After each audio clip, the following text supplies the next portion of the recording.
Alright guys, welcome back to the channel. My name is Jesse. Today's video I have 5 tips to help you get better at event photography. A couple of these tips might get you other jobs, so stay tuned to the end. This video is for the beginner, somebody that shot maybe 1 or 2 events. If you're somebody that is cramming, you have your first event that you're hired for and you need some tips, this might not be the video for you. Let's get into it with tip number 1. So tip number 1 is get out and start shooting street photography. Street photography is a giant event that is happening every single day outside of your house. So you'll notice the more you practice street photography, just going out for say an hour a day, 2 hours a day, you will sharpen your reflexes. You'll notice things. That is part of event photography. If you are just walking down the street, you see something, you shoot. Even if you have to delete that photo because the person that didn't consent or they got upset or something, the fact that you are taking the shot, that is something that is going to come up while you're shooting an event. You have to have fast reflexes. You're anticipating action.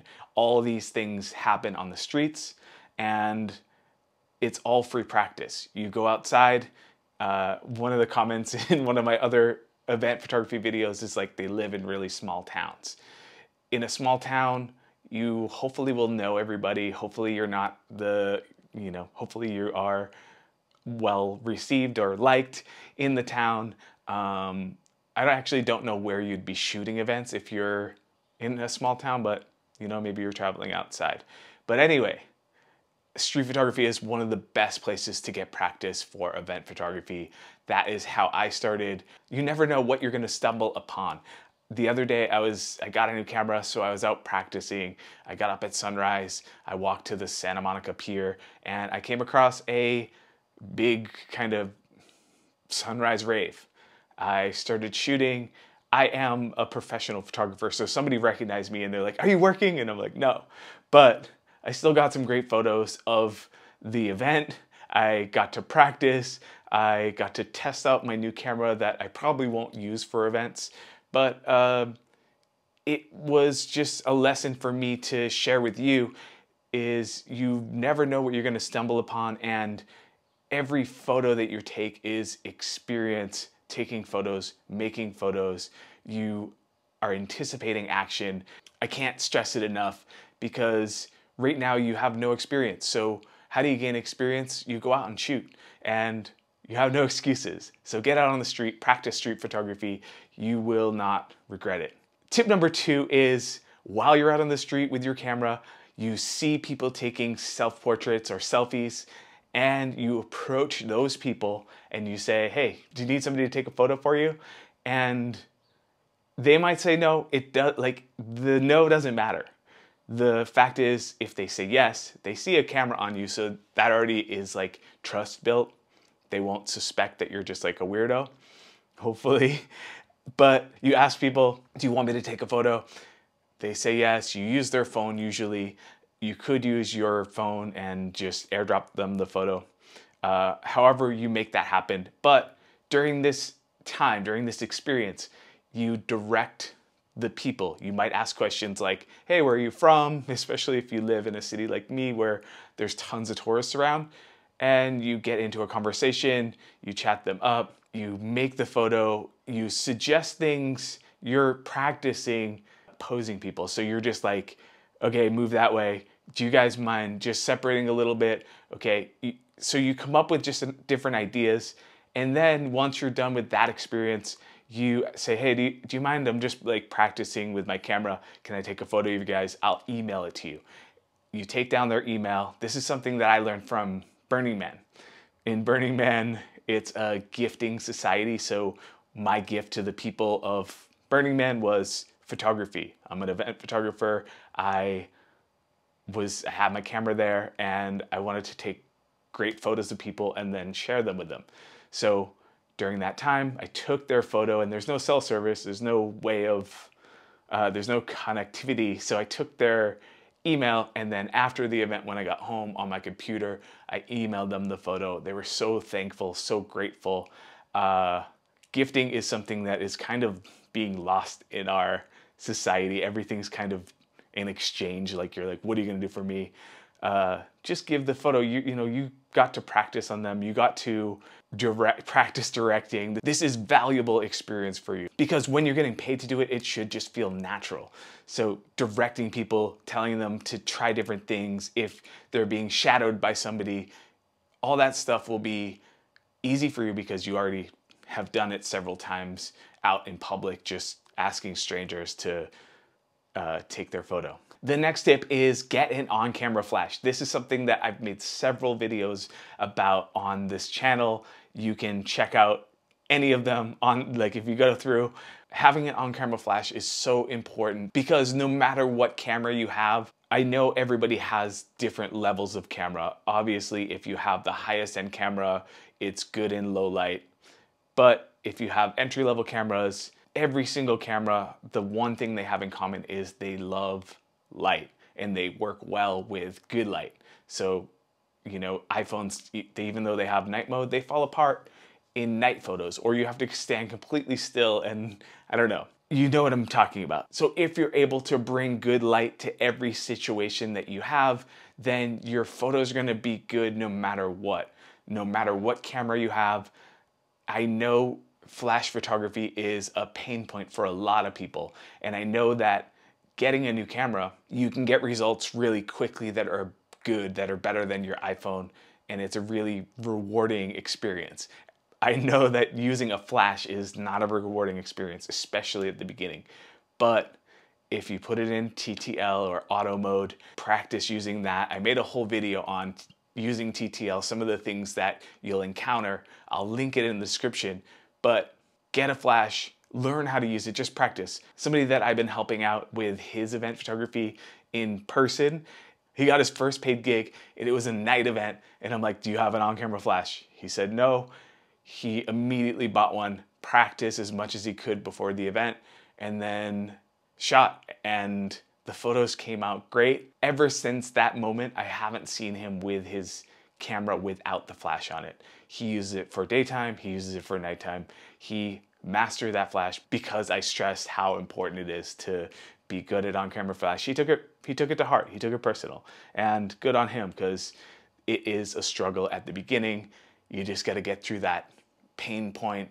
My next tip is practice shooting details. And where to practice shooting details, anytime you are served a meal or a drink or whatever, like any single time that there is something that's detailed, somebody's hand holding a coffee cup, some accessory that somebody's holding, say it's like a tennis racket or a ball, shoot the thing, try to compose it in a way that makes it look good, and keep practicing doing that. This practice will actually get you jobs. When you're hired to do an event, you are considered a vendor. So you're one of many vendors that it takes to put on this event. The other vendors are sponsors, people that are providing drinks. There's a chef, somebody that's providing food. There is somebody that, say, made invitations, or somebody that made flowers. All these other people are part of the event. And if you provide photos for those people, this is another gifting, So all these people that are involved in the event, if you give them a high quality image of their work that they put into this event, that will come back to you someday, somewhere. I promise you that. There are other vendors. You never know, they're gonna work on some other party and the photographer might cancel, or the event coordinator might ask, do you have any recommendations for a photographer? And the person that you gave a gift to of a high quality photo of their product or service that they provide will recommend you first. I guarantee it.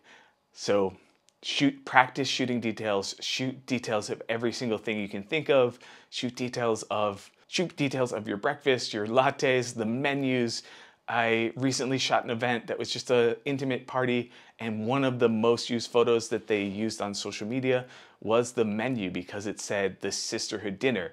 And it felt good that my photo was the one that they shared, because a lot of people do shoot details when they're on their iPhones, but with your camera and your skill, you will give a better photo than what they can capture, especially if they're using an iPhone. So the final tip is vary your compositions. So that means shoot some wide shots. Think about the environment that you're in. Try to not just shoot close-ups of people's faces, include some background. Think about your photos as a whole. Is it telling the story of the party? Do you have enough wide shots that kind of put you in a place? Like, where are you? What are you doing? Remember, there's details, so you want to shoot tight shots, like what we just covered. The people that are there, you want to shoot them. You want to include some information, like what did they wear, who they showed up with, are they having a good time? Was there an emotional moment? Did somebody cry? Capture people hugging. So those are the things you want to capture. And then establishing shots. One thing that I don't see a lot of is shots showing where you're at, or was there a lot of people there? All I saw is like 20 photos of one kid, or super tight shots. And I came up with a theory, and you guys can tell me in the comments if you agree or disagree with this. But one thing that I'm thinking why people, especially beginner photographers, shoot tight, I still do this, I'm not saying I don't, but shoot tight shots of people's faces. I think it's because of the movies. I think it's, we watch movies, we see cinema, and we see those close-up shots. The one thing that is missing in a still photo is it's one frame of, just one frame. So what's the story you're telling with this tight shot? Does it need a supporting image? So I guess that's what I'm getting at, is like, make supporting images for the tight shot. Make supporting, if that one tight shot doesn't close some loop, like explain why it's in there, then don't include it in your edit. I think that's just something to get in the practice of. And then while you're editing, while you're culling down your photos, just try to remember that. Think about, I have this many wide shots, I have this many close-ups, I have this many of this person, and your edits do vary based on what you are shooting. Like, I was hired once just to shoot for vendors because the company wanted to sell more vending spaces. So I had to just shoot tight shots of people holding a product, wide shots of the environment where the tent is located in the overall space. So, and then, you know, face shots or people interacting with the booth, showing that it would be a good investment for you to make if you were a vendor. So those are the things that I want you to think about before shooting at your next event, or while you're out practicing. Try different compositions, try different angles. We get locked into one thing, and sometimes it's hard to get out of. I hope this video was helpful. I've really enjoyed all of your comments on my other event photography videos. I love all of your questions, and I'm here to support you. I know a lot of you are watching right before your event, and I've been there. I know it, when you're shooting events, it's nerve-wracking. There are so many unforeseen things that could happen, and it's going through your mind, anticipating things that just aren't happening. And part of the fear or nervousness is that your gear is inadequate. Just remember that person that hired you for a reason, and most likely they saw your work. If they didn't, then that's another story. If these tips helped you out, consider hitting the subscribe button. Definitely hit the like button. I'll see you in the next video.